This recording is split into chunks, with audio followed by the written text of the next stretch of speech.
Hello everyone, welcome back to the channel and thank you for joining us again. As usual, help us grow what we are doing here by liking, commenting and subscribing and sharing. It's greatly appreciated, and if you are enjoying what we are doing, then your contribution could help further that. So let's get into the topic of this week, Warrington versus Lara. The result and the happenings of this fight came as a massive shock to the boxing community. Josh Warrington, a massively popular British fighter who is a former IBF world champion who never lost his title in the ring. Instead, he vacated it. He is known as the Leeds Warrior and is no stranger to action-packed fights, with wins over other fantastic British fighters such as Lee Selby, Carl Frampton and Kid Galahad. After a long period of inactivity due to the global pandemic, he was looking to get some momentum behind him in this fight. Facing him was a relatively unknown fighter from Mexico, Mauricio Lara. Before the fight, Lara was 21-2 with one no contest, and he had never fought outside of South America. There were murmurs about his power, but I think it's fair to say that the fight wasn't supposed to be even. It was clearly a momentum fight for Warrington. But Lara came prepared to fight and prepared to go to war. His demeanour during the fighter announcements was one of controlled intensity, and he looked like a fighter who wasn't there to be beaten. There has been a narrative regarding the outcome of the fight that suggests Josh Warrington wasn't at his best, but I think that can be disputed. Especially in the early rounds, we see Josh Warrington looking very, very sharp. It looked to me as if he had the speed edge. He was working behind his jab, and he was throwing and landing combinations. He was working the body, his feet looked good, and his hands were in the correct place when defending. He was also countering when Lara chose to attack.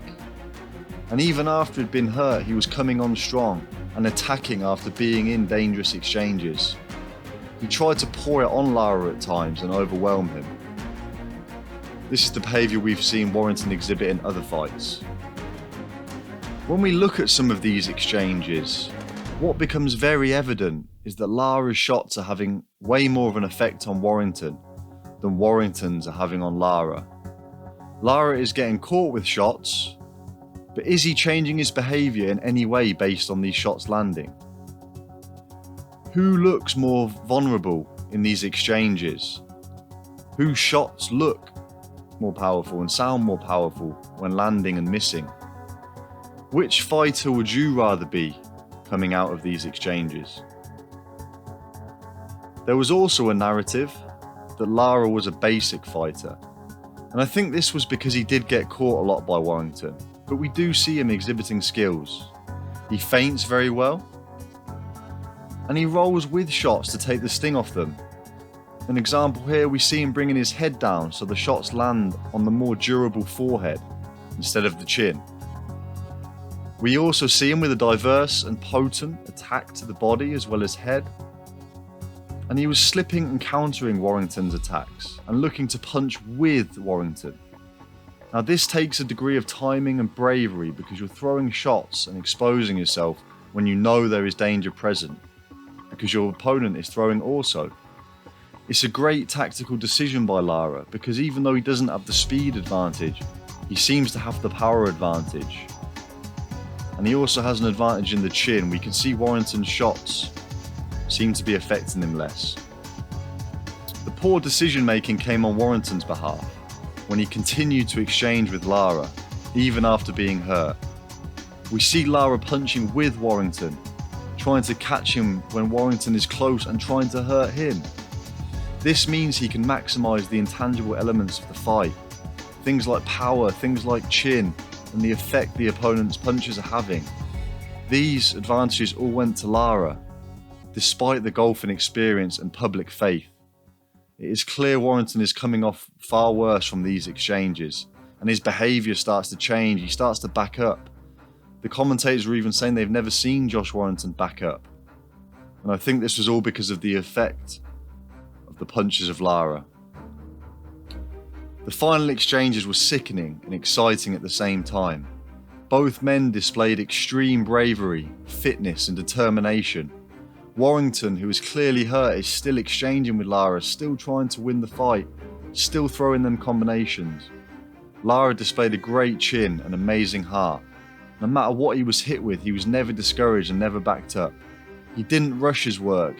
He stalked his prey and walked through the fire to win the fight. Amazing exchanges, amazing action. And Warrington came off worse for 3 reasons. 1, he couldn't hurt Lara. Even though he could land, he couldn't hurt him, and this meant Lara was free to keep attacking with little to worry about. 2, Lara was clearly hurting him. Every time both men were punching at the same time, it looked dangerous for Warrington. And even though Warrington came out on top in some exchanges, again he looked vulnerable. And 3, Warrington had no plan B or other game plan to go to if plan A didn't work. The only way he has showed us he can win fights is to go forward and apply pressure.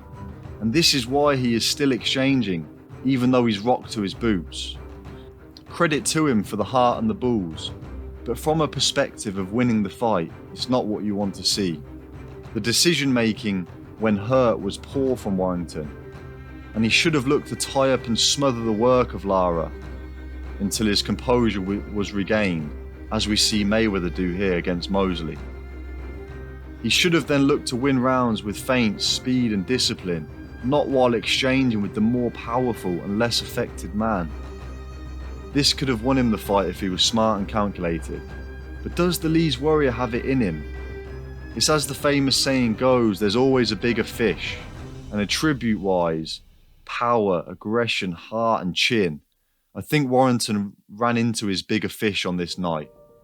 The lack of versatility hurt his chances of winning the fight, and he ended up displaying heart and balls before ultimately going on to be stopped brutally by the Bronco, Mauricio Lara. What a performance. So this week's question, and with talk of the rematch, talk of AJ mentoring Warrington to come back and beat the demons that AJ overcome versus Andy Ruiz. Everyone's excited to see these two men clash again. Warrington will have time and he won't be overlooking Lara, but if they do rematch, what adjustments does Warrington need to make? And who wins the rematch and how?